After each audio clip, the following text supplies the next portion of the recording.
Tiga. Satu. Tiga apa bener? Aku bilang satu. Ada apa ini?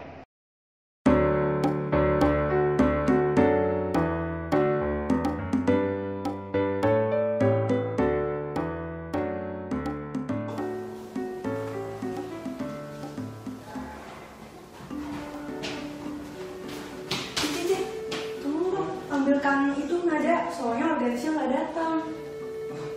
Gimana sih? Iya, sudah, yuk. Sama. Udah, yuk.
Wah, suaramu makin bagus aja, makin bening.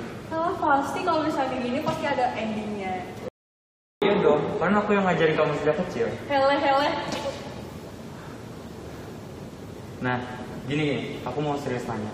Di sini kan ada ayat yang ditulis kemuliaan kepada Bapa dan Putra dan Roh Kudus, kepada Allah yang ada sejak dulu, kini dan sepanjang masa. Di situ aku ada timbul kegalauan. Biasanya kamu kalau galau biasanya lapar sih. Tapi kalau misalnya ini galau kenapa? Ini serius beneran. Kan di sini ditulis kemuliaan kepada Allah Bapa dan Putra dan Roh Kudus. Kan ada 3. Kenapa cuma disebut dengan satu Allah? Kalau tentang itu kan sudah dikasih tahu sama orang tua kita, sama guru agama kita di sekolah. Pokoknya kalau Allah Tritunggal, ya Tritunggal. Kalau gitu, yang berarti 3 dalam 1 atau 3 in 1? Ya Allah Tritunggal, pokoknya ya Allah Tritunggal. Kamu belum jawab pertanyaanku tadi. Sudah kok tadi. Jadi 3 atau 1? 1. Tapi menurutku 3. 1. 3. 1. 3 loh Aku beneran. bilang Loh. 1. Ada apa ini? Ini loh, kami tuh sedang mempersalahkan tentang Allah Tritunggal itu 3 atau 1. Oh, tentang Tritunggal. Mari kita bicara di luar. Jangan di sini, nanti kita malu sama Yesus yang ada di tabernakel. 3 aku bilang sudah. 3. Sudah. Sebentar, tadi kalian ribut, saya dengar dari sakristi tadi ribut soal apa dengan Clarissa? Kami meributkan soal Allah Tritunggal itu ada 3 atau 1. Jelas-jelas kan 3. Allah Bapa, Allah Putra, Allah Roh Kudus. Allah Bapa, Allah Putra, Allah Roh Kudus. Kalau menurut Clarissa bagaimana? Meskipun ada 3 kan kita nyebutnya tetap 1 ya, yaitu Allah Tritunggal. Ya menurut saya berarti 1. Sebetulnya kalian berdua itu sama-sama benar, tapi juga ada yang perlu diluruskan. Bagaimana? Jadi kita berbicara soal Allah itu bukan pelajaran matematika.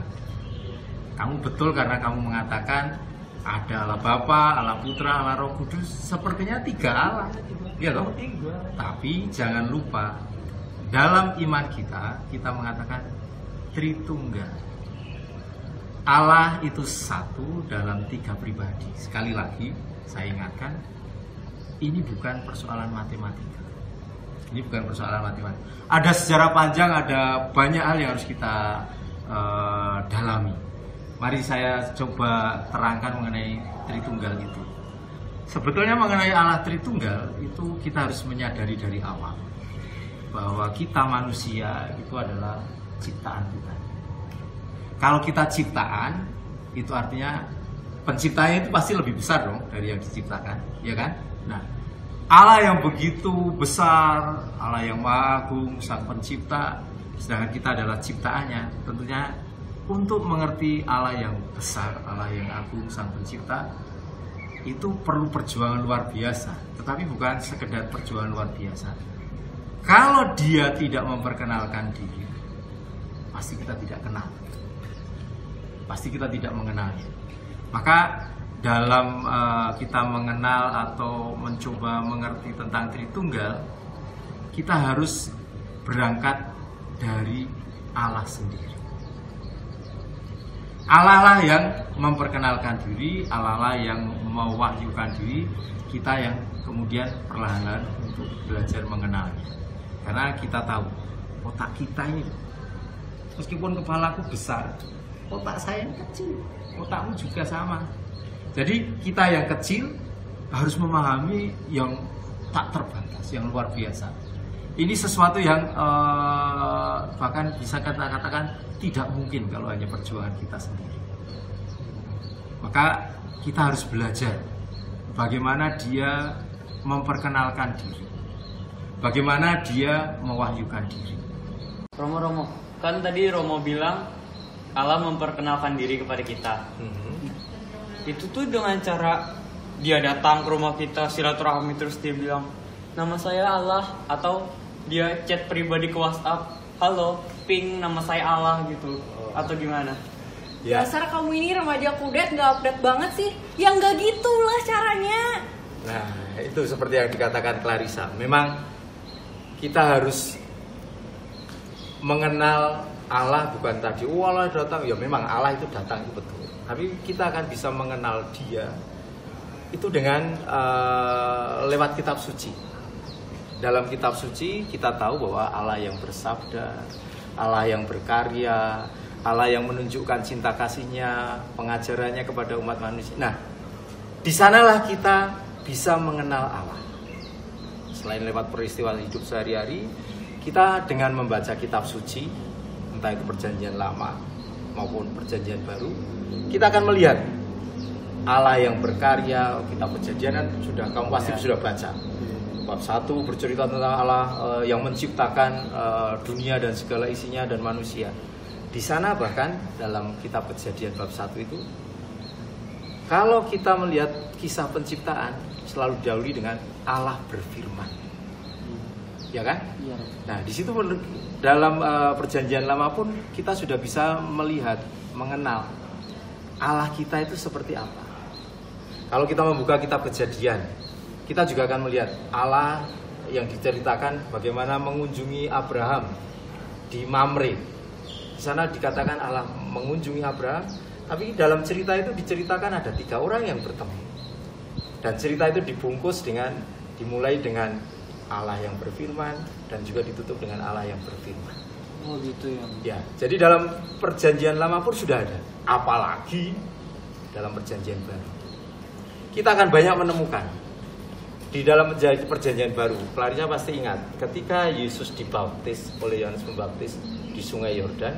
Di sana digambarkan ketika Yesus keluar dari air, terdengarlah suara dari Bapa, inilah putraku yang terkasih, dengarkanlah dia. Lalu muncul burung merpati. Di situ ketiga pribadi ilahi itu disebut, Bapa, Putra, dan Roh Kudus. Bahkan dalam Injil Matius, di akhir Injil Matius itu diceritakan Yesus itu mengutus para muridnya, pergilah ke seluruh dunia dan jadikanlah semua bangsa muridku. Baptislah mereka dalam nama Bapa, Putra, dan Roh Kudus. Menariknya lagi, Yesus tidak menyebut baptislah dalam nama-nama, tapi dalam nama satu, tunggal. Jadi dalam perjanjian lama maupun perjanjian baru kita bisa mengenal Allah dengan jelas. Maka ingat, baca kitab suci itu penting. Oke, Ya, Clarissa, baca kitab suci itu penting. Oke, Mama. Ya. Kalau mengenai Allah Tritunggal, apakah kita bisa mengetahuinya lewat Alkitab saja, Bu? Tentu saja tidak. Dalam gereja Katolik itu kita selain sumber iman itu, selain kitab suci, kita juga punya tradisi. Jadi kalau kita mencari dalam kitab suci memang tidak ada rumusan Tritunggal, itu tidak ada. Baik perjanjian lama maupun perjanjian baru tidak ada. Rumusan ini baru muncul sekitar abad 3 dan 4 3 dan abad setelah Masehi.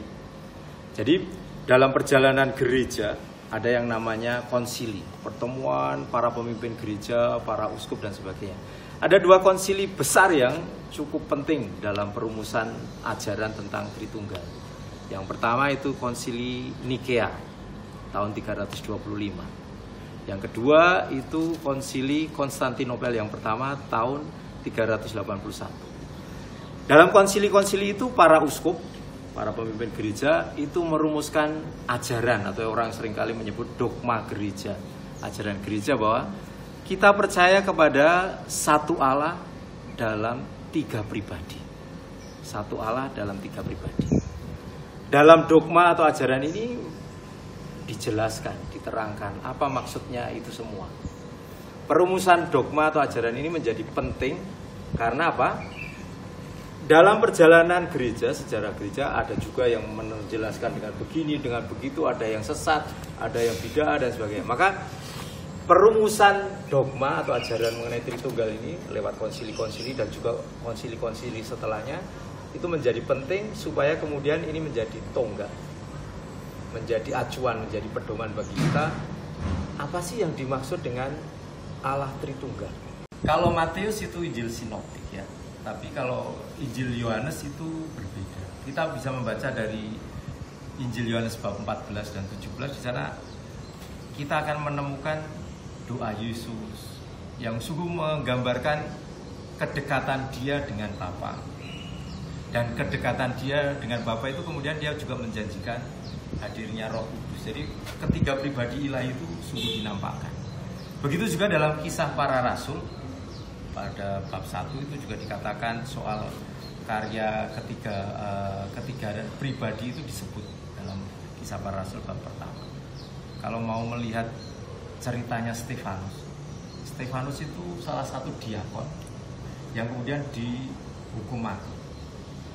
Sebelum dia dihukum mati, dia dalam kepenuhan Roh Kudus itu dia melihat Yesus yang duduk di sebelah kanan Bapa dan kemudian dia berdoa, mengungkapkan doanya. Nah, dalam kisah-kisah itu kita melihat memang Allah Tritunggal, Bapa, Putra dan Roh Kudus itu bukan 3 Allah, tapi satu kesatuan, tapi mempunyai 3 pribadi. Tapi Romo tadi belum jawab pertanyaan saya. Tadi ada 3 dalam 1 atau 1 dengan 3 itu? 1. Bagaimana, Mo? Sekali lagi saya jelaskan ya. Kalau kita membaca kitab suci, kita akan menemukan bagaimana Allah memperkenalkan diri dan mewahyukan diri, kemudian dirumuskan juga dalam konsili-konsili. Kalau kamu tetap berangkat dari persoalan matematika 3-1, tapi dalam tadi pemikiran matematika atau logika, memang itu susah dimengerti. Karena ini bukan soal logika dan bukan soal matematika. Kita harus melihat Allah Tritunggal, Tritunggal Maha Kudus itu dalam relasi Bapa dan Putra, dan bagaimana kedekatan Bapa dan Putra itu begitu nampak atau begitu ditunjukkan dalam Injil Yohanes, dan kemudian mereka menjanjikan atau mengutus Roh Kudus yang akan membantu kita untuk bisa memahami dan mengerti. Begini, kalau kita melihat seseorang dipanggil Bapa itu ketika dia punya anak, dan kita belajar dari Yesus. Yesuslah yang mengajari kita lewat doa Bapa kami memanggil Allah sebagai Bapa. Allah bukan Allah yang jauh, yang tidak terjangkau, tapi Allah yang dekat. Maka kita pun sama seperti itu, kita diangkat menjadi anak-anak Allah juga. Kita mengenal Yesus sebagai Putra, juga Bapa yang mengatakan. Ingat dalam Injil awal-awal Injil sinoptik itu dikatakan Yesus yang dibaptis di Sungai Yordan oleh Yohanes. Di sana dikatakan inilah putraku yang terkasih. Nah, dari situ kita mengenal bahwa Yesus adalah Putra. Jadi ini relasi, ini Bapa karena ada Putra, dan Putra berasal dari Bapa, gitu. Itu. Kemudian Bapa dan Putra dalam Injil Yohanes dikatakan aku dan Bapa adalah satu, dan aku dan Bapa akan mengutus Roh Kudus. Itulah maka ketika dalam Injil Matius dikatakan, aku mengutus engkau untuk menjadikan semua bangsa muridku dan baptislah mereka dalam nama Bapa, Putra, dan Roh Kudus. Bukan nama-nama, tapi nama satu Allah. Jadi memang kita kembali ke penjelasan saya di awal, kita manusia itu sangat terbatas. Dan Allah yang luar biasa, Allah yang tak terbatas itu kita sering menyebutnya sebagai misteri.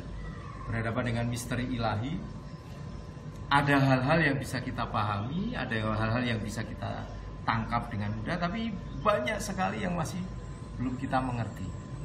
Begitu juga Clarissa, banyak hal yang tentang Allah kita tahu, kita merasa saja, tapi kita tidak mengerti juga. Santo Agustinus itu pernah bercerita. Santo Agustinus itu dulu orang kafir. Dia tidak mengenal Allah, hidupnya tidak karuan. Tapi kemudian dia menceritakan pengalaman hidupnya. Dia berjalan-jalan di tepi pantai, lalu di sana dia melihat anak kecil yang membuat lubang di pasir. Anak itu berlari, ambil air di sana, lalu mencoba memenuhi lubang itu. Ambil lagi, tapi setiap kali dituangkan airnya hilang. Lalu Agustinus mengatakan, kamu buat apa, nak? Ini loh, saya mau memindahkan air laut itu ke lubang ini. Lalu Agustinus mengatakan, bagaimana mungkin? Laut yang luar biasa, airnya yang melimpah-limpah, kamu pindahkan ke sini. Lalu anak itu mengatakan, begitu juga dengan kamu. Kamu yang begitu terbatas, yang begitu kecil, bagaimana bisa mengerti misteri ilahi? Maka pemahaman, pengenalan iman kita akan Allah Tritunggal itu sebetulnya adalah titik keberangkatan bagi kita orang Kristen. Kita tidak mengatakan, oh saya percaya, saya tahu semua. Tidak. Tapi kita berangkat. Ayo pelan-pelan mendekati dia, mengenal dia lebih dalam, dan seterusnya. Maka kalau kamu masih galau, kamu juga yakin bahwa itu Allah itu satu dan lain, itu adalah titik keberangkatan kalian untuk belajar mengenal dia lebih dalam, lebih sungguh. Jangan lupa baca kitab suci, ikuti pelajaran agama dengan baik. Kalau ada pertanyaan, tanyakan pada orang yang tahu. Oke? Oke, Mas. Nggak usah saling berkelahi. Kita harus semakin dekat dengan Tuhan yang Maha Kasih dan belajar mengasihi Dia.